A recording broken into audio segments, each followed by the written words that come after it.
from the men at the top who are Igbos to come speak about Nnamdi Kanu's issue or involve themselves. Maybe they're not loud enough. I laugh. The Igbo people we are one of the smartest people. We are not just book smarts, we are street smarts, and we are business smarts. Okay? You're telling someone to come and support a movement or talk about a movement that he initially is not wanting to be part of. The Biafran movement is not something that all Igbos are in support of. So stop trying. I need people to stop trying to mash us into one. There is a divide already on this movement.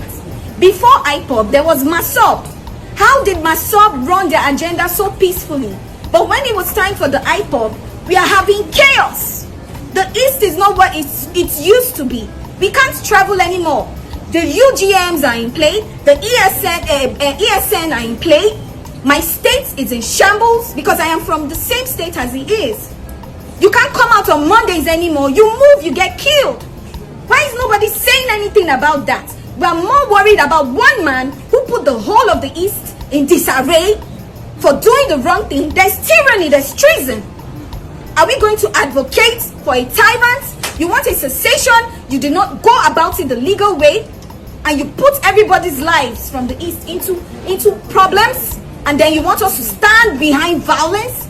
Has any of you taken the time to listen to Nnamdi's radio channel for 1 hour and hear the amount of hate? The hate! I don't speak on this because it pains me to my blood. I know what we are facing. The Civil War is still a mark. My father was one of them, and he will tell you, anything you do in life, do not advocate for a war. The general who started it, God rest his soul, he came out to say he regretted his actions. He wasn't even here when the chips were down. And you think Kanu will be here when he sets? What are we kidding ourselves?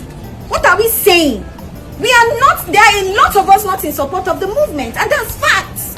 And you cannot force it upon anybody, whether as a leader, as a statesman, or whoever hierarchy. If I'm not in support, I'm not in support. You can't use my political ambition or my political stance to hold it against me that I'm not speaking up. Igbo people are smart. We choose our battles wisely. And for this battle of Nnamdi Kanu, we are choosing to stay silent. And the people who are chosen to stay silent should not be bullied for their choice. Thank you. Thank you. Let me tell you, when we focus solely on Nnamdi Kanu, we have to solve this problem holistically. Because there are over 30,000 Igbos that were killed. People that have their shop had no shops. People lost their businesses. I used to sell my products in manufactured products, I manufactured products in Abia, in Aba. I know what the numbers were. And people are just talking about soldiers killed and not the rest of them. There are many people that lost their jobs. There are many people that lost their shops. There are over 30-something thousand Igbos that were killed in this process, and nobody talks about them. The problem of Nnamdi Kanu is what we need to solve. Political process. Not no longer like Biaka Ojukwu and Max Okalo profounded, I saw in the news, that they should stop the noise, they should focus on the settlement with the federal government. Let me tell you, I have been working with the federal government of Nigeria on how to solve this issue. And nobody should question the decision of Justice Omotosha, because Justice Omotosha's question is the judgment of the court. Once the court says, what we should start looking now, the kind of people are going to appellate court, and we are using the political sides to solve the problem, because this is the area I know. I'll be contacting the Attorney General to advise the President, to advise people who are concerned on how we solve this problem. If you want, I can take you to memory lane. If I want to take you to memory lane, when I wanted to join the APC in 2016, may he so rest in peace, President Buhari, with his Minister of Justice and with the Director of SSS, they found a way and supported, because I told them I won't join the party if Nnamdi Kanu is not released on bail to face trial. If I cannot tell you, if you say you ask people to keep people, you must face trial. But I wanted him to be in his house, and even they were to release him to my house. I told them no. Where I live is sensitive. Release him to Omaya. We walked. Alhaji Lawan Daura is alive. And my names. Malami is alive. They all helped to make sure that he was released on bail. I can't go further. I know the pressure. May he so rest in peace. I know the pressure I personally put on President Buhari. before he was released in April 2017. If people, other Igbos died, nobody's even talking about Igbos that were killed.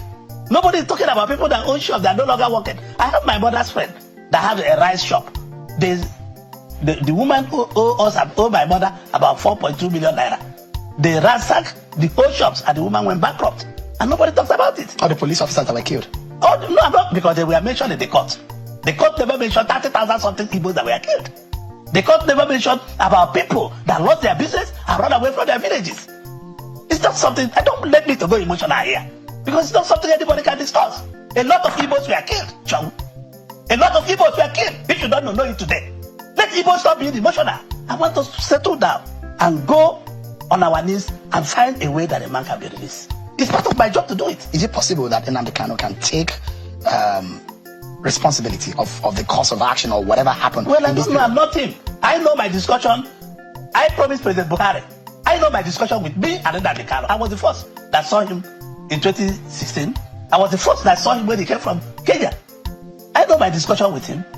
The DSS are there. I had my discussion with him. Remember, I own the Sun newspaper. On 4 occasions, President Buhari wanted to prescribe Sun newspaper, that the only newspaper that are supporting Nnamdi Kanu. And the other is not owned by Igbos. But I told the journalists that work in Sun newspaper that Sun is a public trust. Write what you see. Because the federal government then wanted Sun to stop putting Nnamdi Kanu on the front page of the paper. I'm not for against anybody. I'm for free press for anybody. The press must be free. Without Louis Audio is your colleague. When he left at the Sun editor for 5 years, he wrote at the back of the Nation, when he went to be editor of one of the title of the Nation newspaper, that Ojikal is the best publisher I have seen.